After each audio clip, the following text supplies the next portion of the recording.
Sa lahat ng mga manggagawang Pilipino, muli ako'y nagpapasalamat sa inyo. Kayo, ang puso at kaluluwa ng ating lakas paggawa, ang nagsusulong ng ating tagumpay at ang dahilan kung bakit patuloy tayong nangangarap para sa isang mas maliwanag na bukas.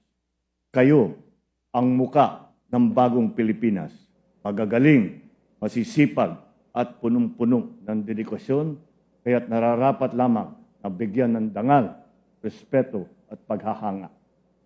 Masa po kayo na ang mga manggagawang Pilipino sa loob o sa labas man ng bansa ay patuloy na aalagaan ng pamahalaan.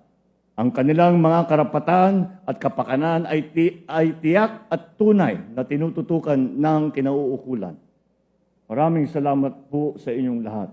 Isang makabuluhang paggunita sa araw ng paggawa. Mabuhay ang bawat manggagawang Pilipino.